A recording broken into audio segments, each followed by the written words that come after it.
168租啲咩？過咗身啦，你都可以係咁嘅態度。直到聽證會而家舉行緊，個個都好似你射波我射波咁樣，一句唔理想，跟住就諗修例啦。修乜例啫？冇人問責。我喺寫字樓啊，倒瀉攤水啊，我都會問邊個倒瀉水啦，係咪啊？即係好簡單一樣嘢啫嘛。點解個鑊出咗力？哦，原來冇人去承擔我責任嘅。咁講乜啫？講經咩？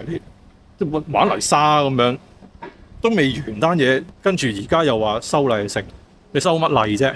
你咪之後再傾咯，揾咗個人出嚟孭咗先啦。不排除會立例去收翻啲業權，你自己點睇呢個講法？我冇辦法有咩感受啊，其實司長都講咗咯，佢點咪點咯。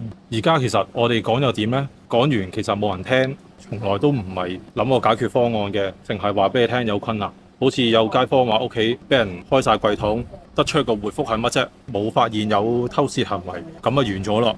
完全所有嘢做嘅都冇透明度，又冇諮詢居民，我都唔求啲乜嘢啦。我哋淨係想開個業主大會都冇，合安走出嚟講兩句嘢，好啦，完咗啦，單嘢唔使再講噶啦，你班居民漠視咯，就係。然後件事出咗，冇人需要負責咯。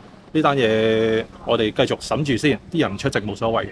嗰時個方案就係3個地方俾我哋選擇，而家可以將我哋人球掉嚟掉去。你而家我哋愛咩？你其實愛咩嘢都冇用㗎。而家最緊要我而家愛居所。而家你為下我哋一班市民着想下好冇？成日講呢句又反口，呢句又反口，嗰句又反口，係咪先？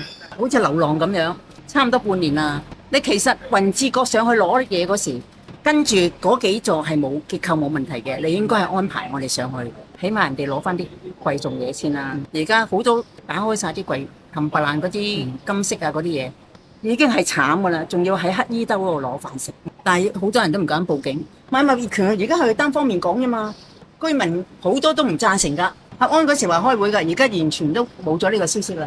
而家邊個有嘢講啫？根本冇得講㗎。講時講又講得好漂亮，有3笪地方俾我哋。而家縮到去，淨係仲有路西，即係冇嘢咯。我哋零咯。